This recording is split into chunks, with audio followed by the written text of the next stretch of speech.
I found my own funeral program hidden inside my husband's desk.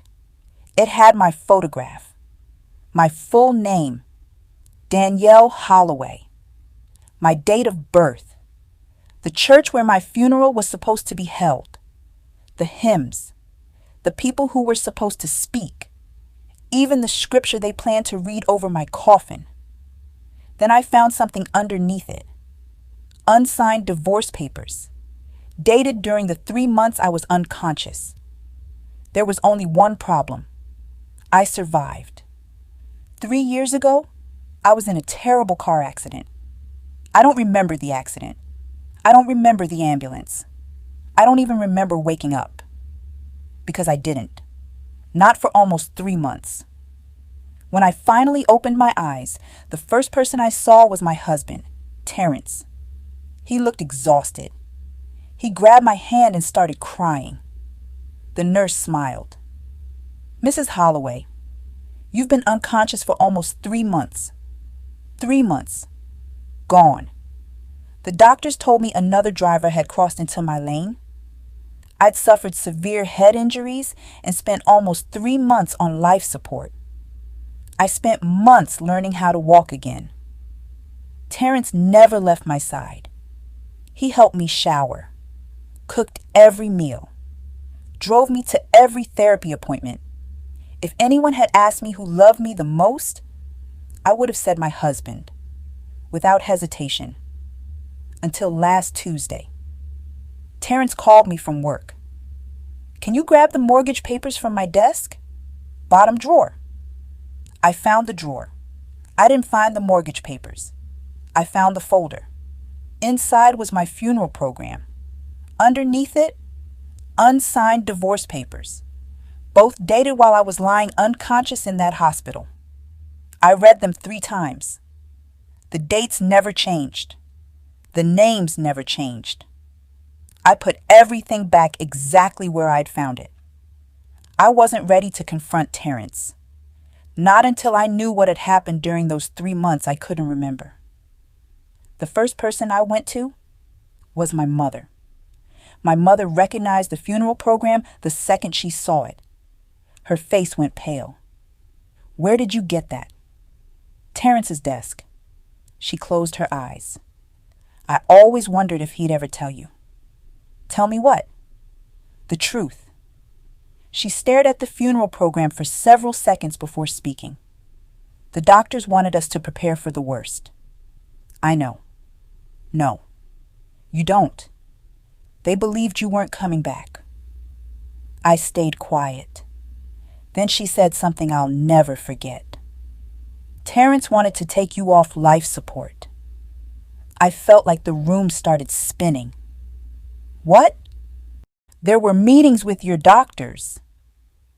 The hospital kept calling us into conference rooms. Every few days they wanted to talk about your condition, whether there was any real hope left. Your father and I refused to believe you weren't coming back. But the doctors kept saying the same thing, that if nothing changed, we needed to start discussing whether to continue life support." She paused before looking at me. "Terrence believed they were trying to prepare us for the inevitable. He said you would have never wanted to live like that. I fought him every single day." I looked down at the funeral program. "So, he gave up on me?" My mother nodded slowly. "He stopped believing." I reached into my purse and placed the divorce papers on the table. "You've seen these?" She frowned. "No." I explained where I'd found them. She stared at them in disbelief. I knew about the meetings. I never knew about this. Now I had even more questions. If Terrence wanted to end our marriage, why didn't he? Why stay with me for the last 3 years? Why spend every day proving he loved me? None of it made sense. I needed another version of the story. I drove straight to Terrence's older brother, Vincent. If anyone knew what happened during those 3 months, it would be him. I left my mother's house with more questions than answers. If she was right, the man I'd trusted with my life had been ready to let me die. But one thing still didn't make sense. If Terrence had truly given up on me, why had he spent the last 3 years loving me the way he had? I needed to hear the other side. The next person I went to was Terrence's older brother, Vincent. Vincent opened the door, smiled, then immediately noticed something was wrong. "Danielle, what happened?" Instead of answering, I handed him the funeral program. His smile disappeared. He stared at it for several seconds before quietly saying, "So, you finally found it." Then I handed him the divorce papers. He let out a long sigh. I was hoping this day would never come. I looked him straight in the eye. "Tell me the truth." My mother said Terrence wanted to take me off life support. Vincent didn't answer immediately. Instead, he said something I wasn't expecting. "Your mother isn't lying." My heart sank. But she didn't see everything. What does that mean? He motioned for me to sit down. "Your mother saw the meetings. I saw everything that happened after the meetings." I stayed silent. For almost 3 months. Terrence barely left that hospital. I frowned. My mom said, "I know what your mom said. I'm telling you what I saw. He slept beside your hospital bed. Most nights he refused to come home. When the nurses made him leave, he slept in his truck." I blinked. "What?" He stopped shaving. He barely ate. He used every vacation day he had. When those ran out, he took unpaid leave. When that ran out, he nearly lost his job. I stared at Vincent. That wasn't the man my mother had described. "I don't understand. If he loved me that much, why would he want to let me go?"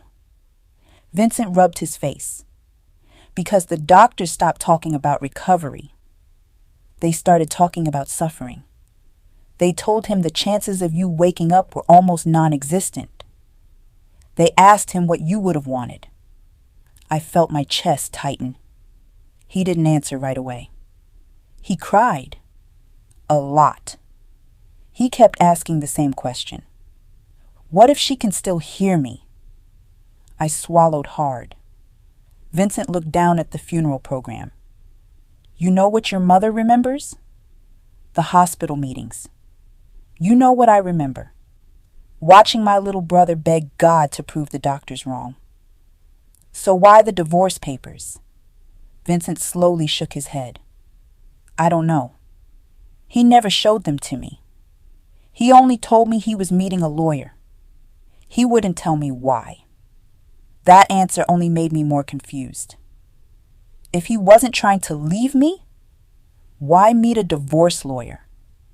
Vincent looked at me. I've asked myself that same question for 3 years. Then he leaned forward.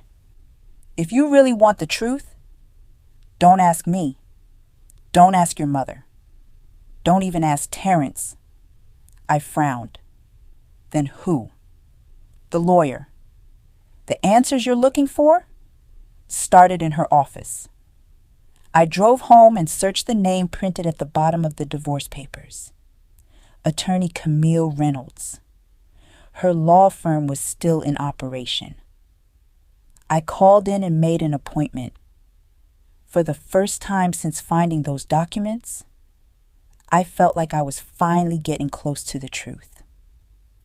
The next morning, I walked into Attorney Camille Reynolds' office carrying 2 things: my funeral program and the unsigned divorce papers. The receptionist asked my name. Less than a minute later, Attorney Reynolds herself came into the lobby. The moment she saw me, she froze. For a second, she looked like she'd seen a ghost. Then she quietly said, "Mrs. Holloway, I've wondered for years if I'd ever meet you." She led me into her office. Neither of us spoke until the door closed. I placed the funeral program on her desk, then the divorce papers. "I need you to tell me why my husband came to see you." She looked down at the documents, then back at me. "I can't discuss conversations I had with a client." "I understand. But these were in his desk. I deserve to know why." She remained silent. Finally, I asked the question that had been haunting me. "Did my husband want me to die?" Her eyes widened. "No." She answered so quickly. I believe she meant it. "Then why these?" She picked up the divorce papers. "I prepared these." My heart sank. "But I never filed them." I frowned. "Why?" She opened a file cabinet behind her desk. After a moment, she returned holding a sealed envelope. She looked at it for several seconds before placing it in front of me. "Terrence left this with me. He told me that if you ever came looking for answers, I should let you read it." My hands trembled as I opened the envelope. Inside was a handwritten letter. I immediately recognized Terrence's handwriting. The first line stopped me cold. "If you're reading this, it means I wasn't strong enough to keep fighting." I took a deep breath and kept reading. "Danielle, the doctors asked me today if I was ready to make the hardest decision of my life. I told them I needed more time. Your parents think I'm giving up on you. The truth is, I'm trying to protect you from more pain." Tears blurred my vision. I kept reading. "Every doctor I've spoken to believes you're gone. Not one of them believes you're coming back. Your parents still believe in a miracle. I want to believe too. God knows I do. But every day I look at you, I ask myself whether I'm keeping you here for you, or because I'm too afraid to let you go." I couldn't stop crying. The next paragraph hurt even more. "I met with this lawyer today because I don't want your parents spending the rest of their lives fighting me. If stepping away as your husband gives them the right to keep fighting for you, then maybe that's what I should do. I would rather lose my marriage than spend another day arguing with people who love you as much as I do." I lowered the letter. I looked at Camille. "So, he wasn't divorcing me because he stopped loving me." She slowly shook her head. "No. He believed giving up his place as your husband might end the legal conflict with your family. He wasn't trying to walk away from you. He was trying to walk away from the constant fights." I looked back at the letter. There was one final paragraph. "If somehow you wake up, I hope no one ever tells you any of this. I want your first memory to be that I never left your side. Not the days I almost lost the strength to keep believing. I'm so sorry. I love you. Always." By the time I reached the signature, I couldn't see the page anymore. My tears had soaked the paper. Everything I'd believed for the last 24 hours started falling apart. My mother hadn't lied. Vincent hadn't lied. They had simply lived through the same tragedy, from opposite sides. I folded the letter carefully, looked at Camille, and quietly asked, "Can I take this home?" She smiled through tears. "It was always meant for you." I walked out of Camille's office carrying the letter against my chest. When I walked in that morning, I thought I was married to a man who had given up on me. Now, I wasn't going home to confront my husband. I was going home to ask him one question. Why didn't you tell me?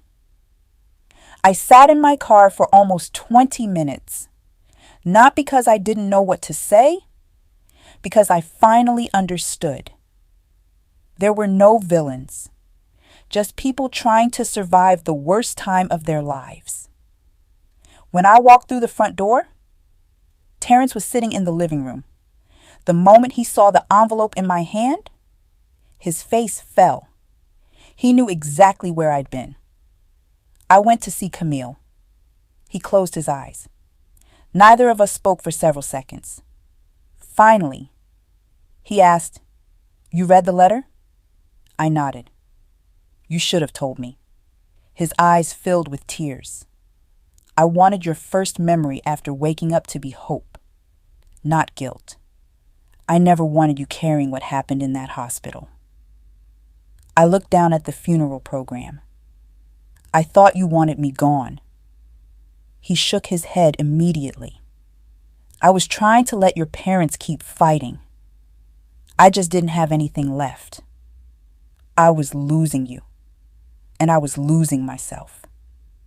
For the first time in 3 years, we talked about those missing months, the fear, the anger, the impossible choices, the things we'd both been carrying alone. When we finished, neither of us had all the answers. But for the first time, we had the whole truth. I took the funeral program, folded it one last time, and placed it back inside the envelope with the divorce papers. Some memories don't belong hidden in a desk drawer. They belong where they can finally stop hurting the people carrying them. That night, Terrence and I didn't celebrate. We didn't pretend everything was suddenly okay. We simply held each other. And after 3 years, we finally began healing together.